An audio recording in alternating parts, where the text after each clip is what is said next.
Have you ever felt that your whole life doesn't belong to you? That every emotion running through your body isn't really yours, but a distorted echo of others? Think of that uncomfortable silence that devours you when you're left alone, with no one to save, no one to mind read, no one to hold in their misery.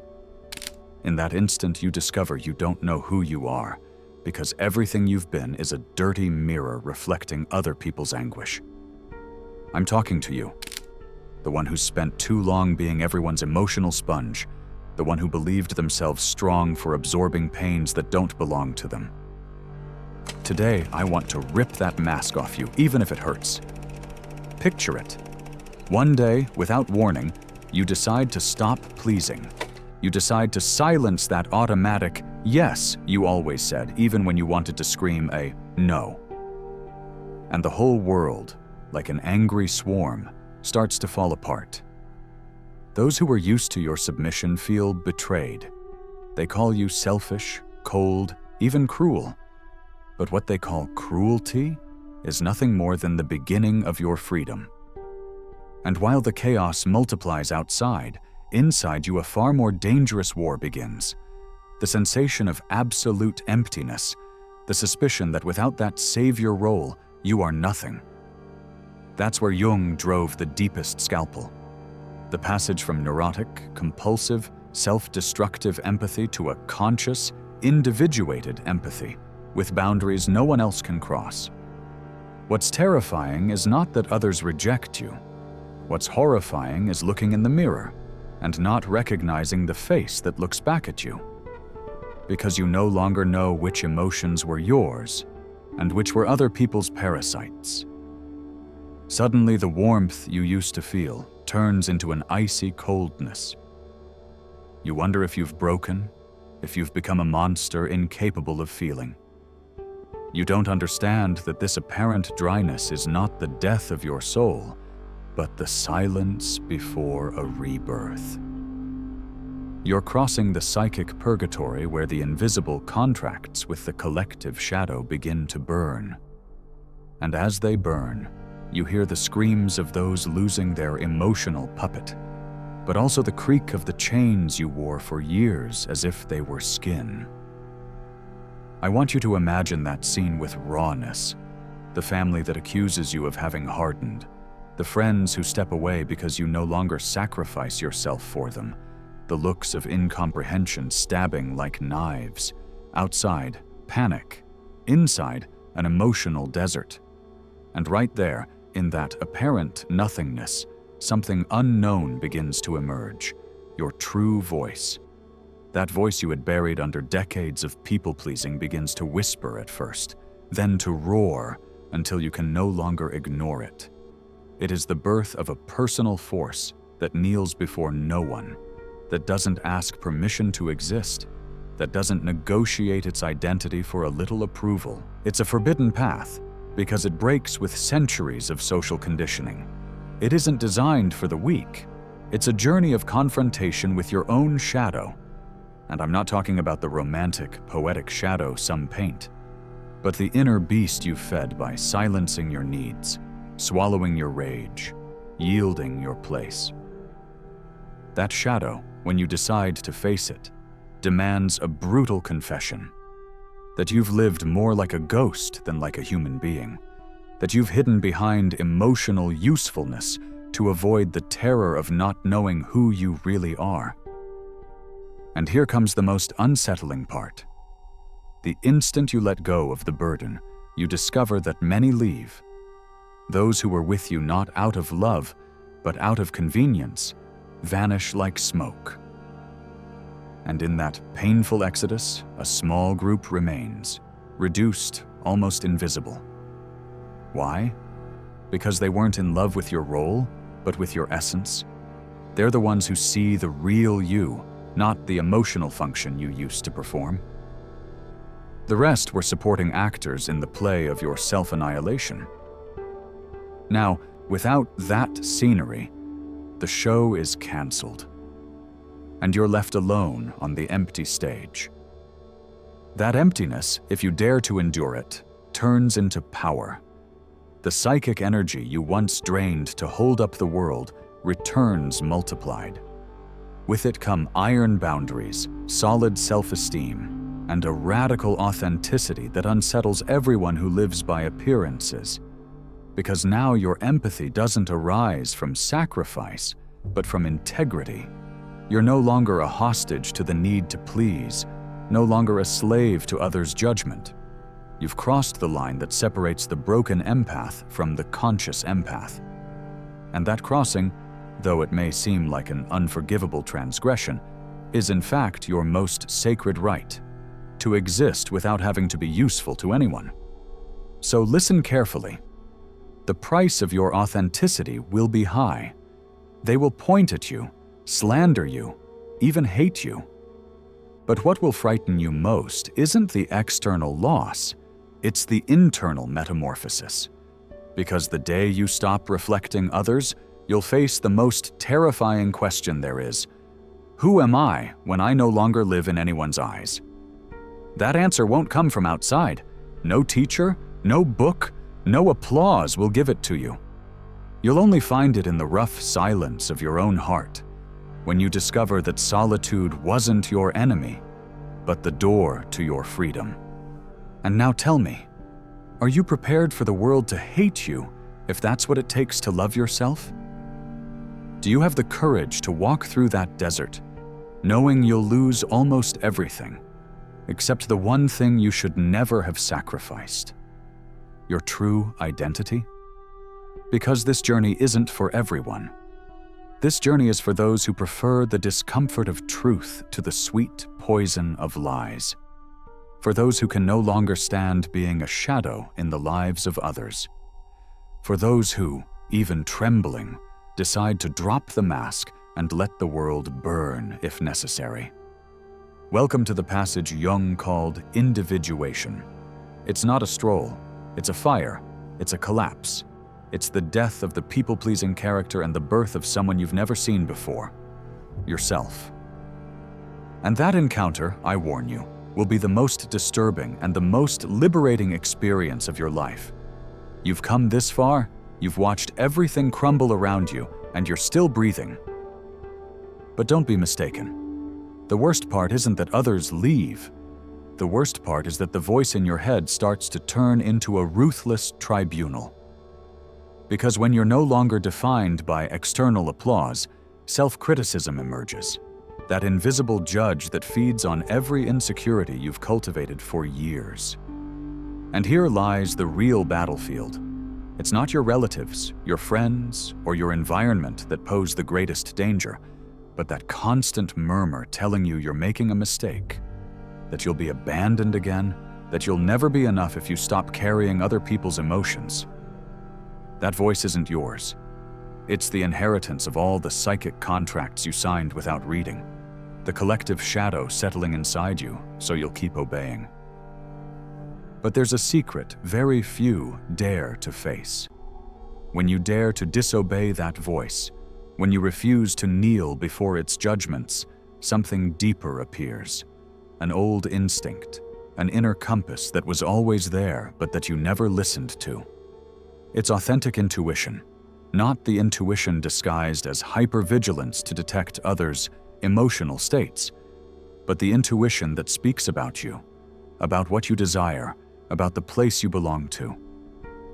That intuition has been buried under layers of external noise, and now, little by little, it begins to surface. It's like waking up in a body you thought was dead, feeling impulses you didn't know, discovering passions you never allowed yourself to explore. And yes, it's scary, because living by your inner compass means losing the map you were handed at birth.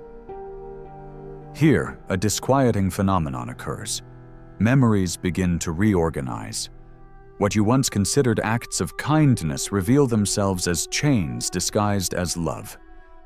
You realize that many of your relationships weren't true bonds, but emotional transactions where you paid with your vital energy, and they collected with your docility. It's hard to admit, because it means accepting that you lived surrounded by mirages. But in that devastation, in that collapse, the solid ground of the real appears. It's no longer about who stays or who goes, but about what remains within you when everything false has gone. And this is where the journey darkens even more. Because in discovering your own voice, you also discover your demons. The emotions repressed for decades rebel. The anger you swallowed, the sadness you hid, the rage you never expressed. All of that returns like a hurricane, and if you're not prepared, you may confuse it with self-destruction. But listen well. That storm is not your enemy. It is your truth demanding to be recognized. Every contained tear, every stifled scream, every gesture of submission becomes raw energy that now seeks to come out. It's brutal, it's uncomfortable, it's heartbreaking, but it's necessary. Because only by looking those inner monsters in the eye will you be able to integrate them, and by integrating them, turn them into power. Jung explained it clearly. No one becomes enlightened by imagining figures of light, but by becoming conscious of their own darkness. And that means accepting that within you, there also exists the capacity to be cruel, to be selfish, to be cold. Not because you must act that way, but because ignoring that part condemns you to be its slave. When you own your shadow, when you say, "Yes, I am this too," you stop living fragmented. There's no longer an angelic you for others and a secret you full of resentment. There is a whole being, contradictory but true. And here occurs the paradox that terrifies everyone. The more you accept your darkness, the more compassionate you become. Because you no longer project onto others what you deny in yourself. You no longer need to save anyone to feel valuable, because you understand that each person carries their own shadow, and it isn't your job to carry it for them.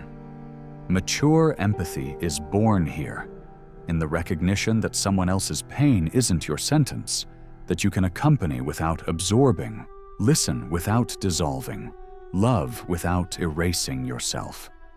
Now then, this awakening doesn't only change your relationships, it also changes your perception of time. Before, you lived on edge with every external emotion, reacting automatically, like a pendulum swinging to others' rhythm. Now you discover something terrifying: real time. Seconds feel different when you're not trapped in other people's drama. There is a thick silence, uncomfortable at first, but then fascinating. It's in that silence that your creativity awakens, where your mind, once exhausted from absorbing emotional garbage, begins to produce images, ideas, visions.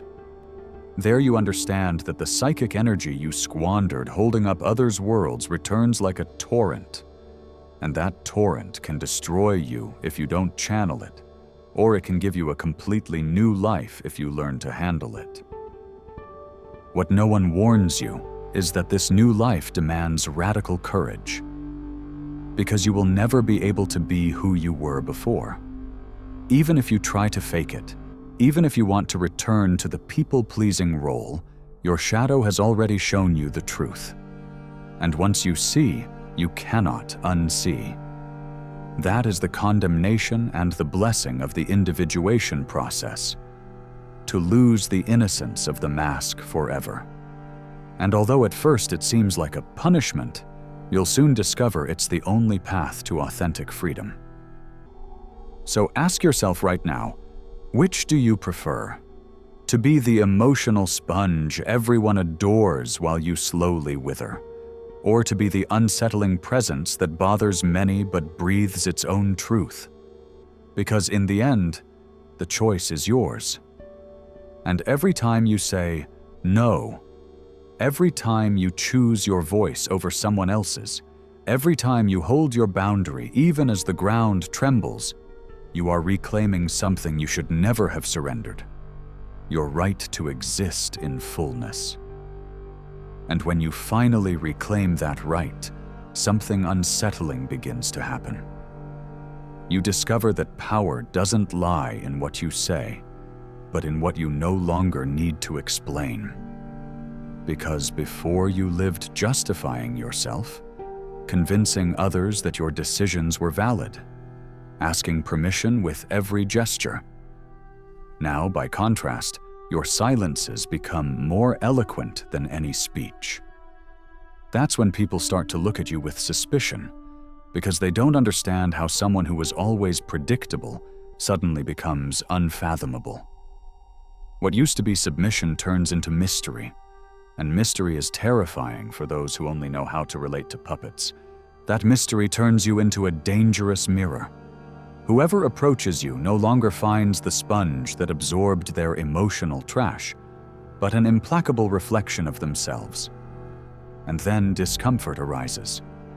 Some will feel inspired, others will feel naked, and many will prefer to flee because they can't stand what they see. Here lies one of the most radical transformations of your journey. You're no longer a passive refuge. You are now a detonator. Your mere presence, even in silence, awakens others' shadow. And that gives you a kind of power you never imagined. A power that doesn't come from manipulation, but from existing with brutal authenticity. And at that point, another discovery appears, even more disturbing. Solitude is no longer absence, but a fertile space. You once feared it because it was an unbearable void. Now you inhabit it as if it were a secret laboratory. In solitude, there is no noise, no expectations, no masks. It's just you and your inner voice. And although at first that encounter feels like an endless trial, little by little it becomes a quiet alchemy. Solitude ceases to be a prison and becomes a temple. And in that temple you learn something no one ever taught you. That true companionship begins with yourself. What's fascinating is that as you integrate this new way of living, your relationship with pain changes. You no longer perceive it as an enemy to avoid, but as an inevitable teacher. Because every sting, every loss, every rejection is a hidden revelation. You discover that suffering wasn't a sign of failure, but proof that you were advancing toward your essence.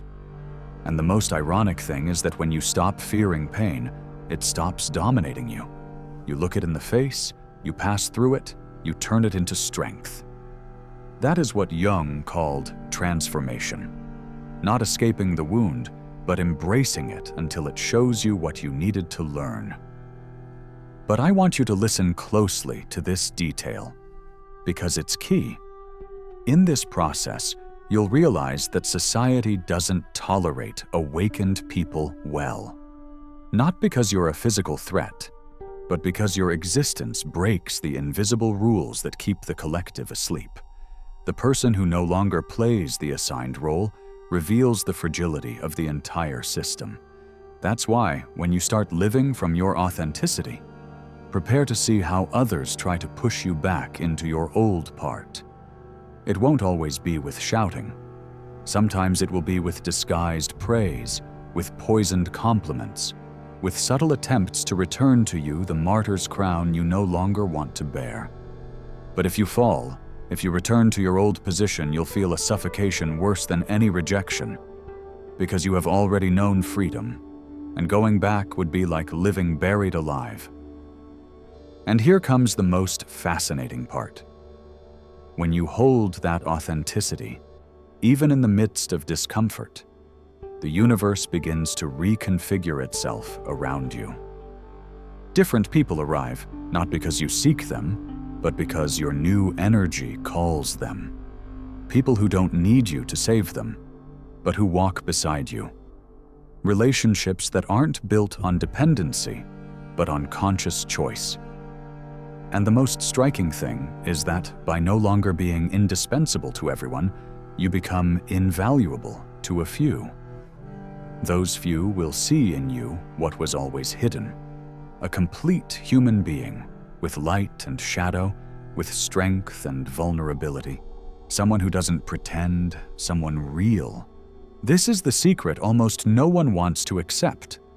Authenticity doesn't give you more friends, it gives you fewer. But those few are the ones who truly matter, because they're the ones who stay when you no longer play any role, the ones who bear the weight of your truth without asking you to disguise yourself again.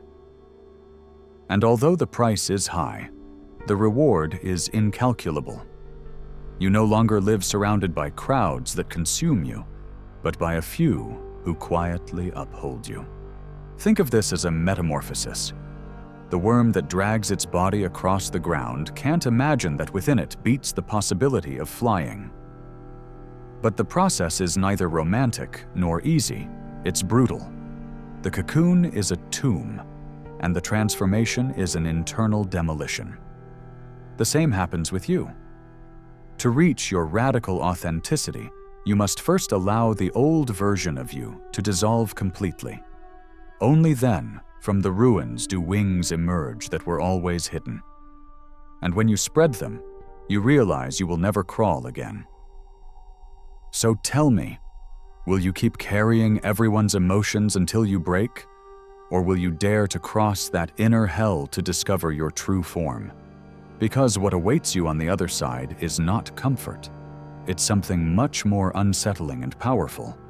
The certainty that for the first time in your life, you are yourself. And that certainty, believe me, is the greatest act of rebellion in a world programmed to domesticate you. And now that you've seen the magnitude of this journey, let me reveal something you may not yet have noticed. Authenticity isn't a destination.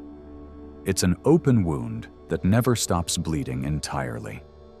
And now that we've made it this far, before we continue, I want to present the following to you. Our book, The Formula of Awakening, is now available. Do you feel like there's something inside you that wants to awaken, but you don't know where to start? Then I invite you to transform your way of thinking, and with it, your way of living. Discover who you can become. Start today. The link to get the ebook is in the first pinned comment of this video. Grab your copy now at a great price. With that said, let's continue with the video. It's not about reaching a point where everything is calm, but about learning to walk with the storm inside and outside of you. That's what differentiates the naive from the conscious. The naive expect eternal peace. The conscious accept that life is a constant dance between chaos and order, between shadow and light, between dying and being reborn every day. But here comes the most unsettling part. When you stop seeking others' approval, you also stop needing your own approval. You begin to live beyond judgment, beyond the labels of good or bad, and you enter an unknown territory. Pure freedom. It's terrifying because no one gives you a manual for inhabiting it. But it's fascinating because there you discover you don't need to prove anything. You're alive, and that's enough. You're no longer the people-pleasing character, nor the rebel who wants to prove something to the world. You are simply you. Unrepeatable, uncontrollable, impossible to pigeonhole. And that is the real threat. A human being who cannot be domesticated. Because when someone lives from their center, they stop being a cog in the system and become a wild element, unpredictable, capable of altering everything they touch. That is the essence of the individuation process Jung spoke of. Not becoming a perfect angel, but a living force that walks with its shadow and its light without apologizing for existing. I want you to hold on to a brutal idea. The greatest act of self-love isn't repeating pretty phrases in front of the mirror. It's daring to live in a way that may bother everyone, but that does not betray your inner voice. Because in the end, what's the point of pleasing the whole world if, in the process, you lose yourself? What value does the mask have if the price is your soul? If you've made it to this point in the video, it means the seed of that transformation beats within you. And I'm going to ask you for something very specific. Write in the comments the phrase, "Silence speaks too." I want to see how many of those who've made it this far are willing to claim their authenticity amid the noise of the world. If this message resonated with you, subscribe right now. Because here, you won't find sweet words to lull you to sleep, but uncomfortable truths that wake you up. And if you share it, remember you're not doing it for popularity. You're doing it because maybe someone else needs to hear they're not crazy for wanting to stop being an emotional sponge. And I'll leave you with this. Imagine that right now, as you close this video, the echo of your old chains still resounds in your mind. Listen closely, because in a few seconds that echo will stop being a reminder of your slavery and become the signal of your rebirth. Today, a video doesn't end. Today, your life begins. I'll see you in the shadow or in the light. You decide.